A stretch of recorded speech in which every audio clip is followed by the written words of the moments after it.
Hey, what's up, everybody? So today I'm going to be showing you how to change the wheel hub bearing on your. This is a 2010 Chevy Impala. This is how you find out your wheel hub bearing is bad.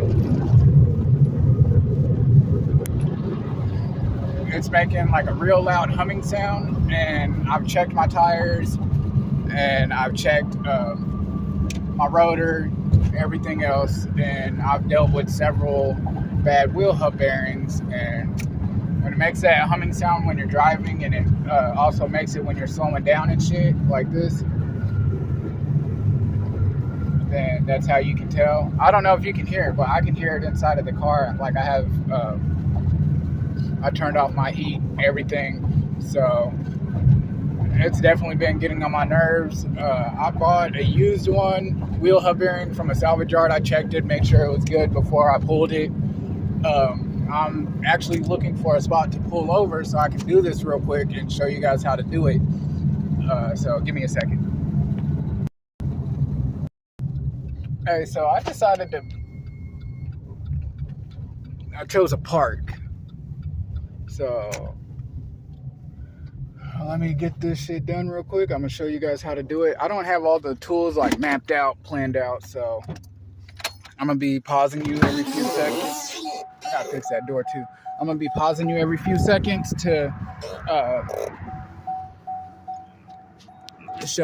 gather my tools, and then I'll catch you back on. All right. So first, you're gonna start with removing your lug nuts. It's a 19 millimeter socket. So at this point, I'm gonna be inspecting my wheel hub bearing.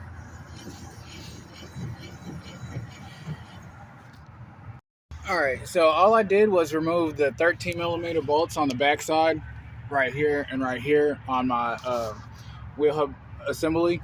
No, on the I forget the name of it, but it's 13 millimeters. I need to get brake pads and a new rotor here soon, but listen to this.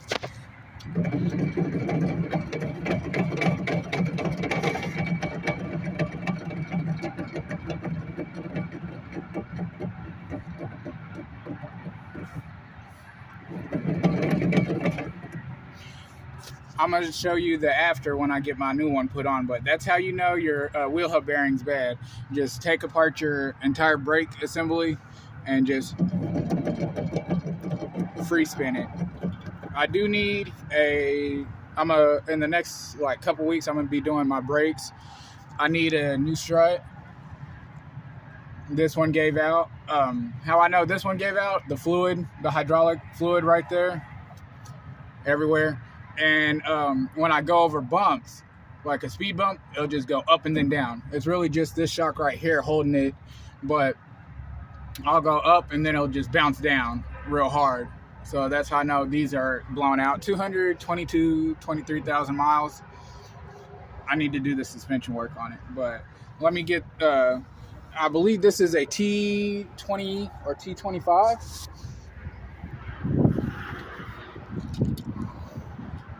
So I'm gonna get that pulled off. Get that pulled off, and then I'm gonna show you everything. It was a T27. Like I said, I gotta replace the rotor. It's shiny on this side, shiny on the inside right there. Again.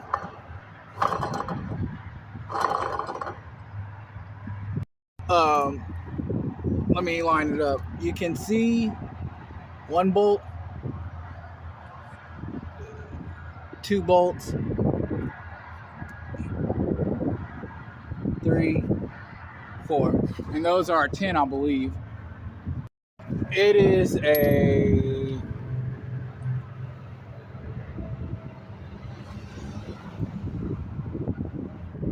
can't read that. 7/16 or 11, it's something like that. Let me see. It's a 14. So you just go in the holes, line them up, pull the bolt out like that. So on to the next one. I'm gonna do all 4 and then cut you back on. Now to remove this part, I didn't know this until I was at the salvage yard. You need the wheel hub bearing. A total of $80 at AutoZone, O'Reilly's, whichever you prefer, 80 bucks. When I was there, a dude kept pronouncing my name wrong, and he thought it was funny, and it low-key made me mad. Like, I had to correct him on how to say my name right. But 80 bucks, AutoZone, wheel hub bearing puller. All right, you're gonna set it up just like this, put 3 lug nuts on, then you're gonna spin this into that, and you're just gonna tug on it. Not like you're beating your meat or anything, you're just gonna tug it till it comes out. Gave it 4 tugs and it came out. So now what you do, you clean around this, clean inside this real good, disconnect your ABS sensor, and then clean all that around it. Ew, this shit's nasty. Yeah, clean that real good, and then I'm gonna get these off and show you what's next. Now what I'm gonna do, since I pulled mine off at a salvage yard, I'm going to just take these little T torque things out and swap them on to this one right here. Hold on.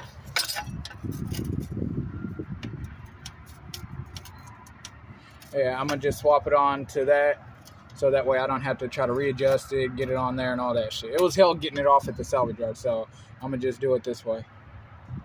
Alright, so I actually didn't end up swapping it. I popped this little piece out with a flathead screwdriver and then like pried it this way and it popped out. Like, I moved the screwdriver back that way and this came out, and then I just unhooked it from the old one, and then I just reverse processed. Where is that fucking spring? There it is. So I'm getting the spring back on. Loop it like that.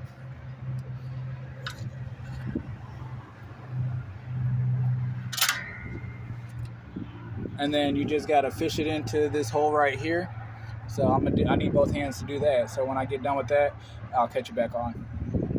So got it. You just push this into place, and you want to make sure your holes line up. And then when you run your bolts back in, it's gonna tighten it all the way down. And then make sure you connect your ABS sensor back in. You gotta make sure that's plugged up. Now you wanna line up all your bolts before you tighten everything down. You can't tighten them one at a time. You gotta tighten them, like just hand start them, make sure they all line up, and then tighten them down. And like from here, here, here, here type pattern. Okay, now all I gotta do is just put it back together. I have to set the emergency brake.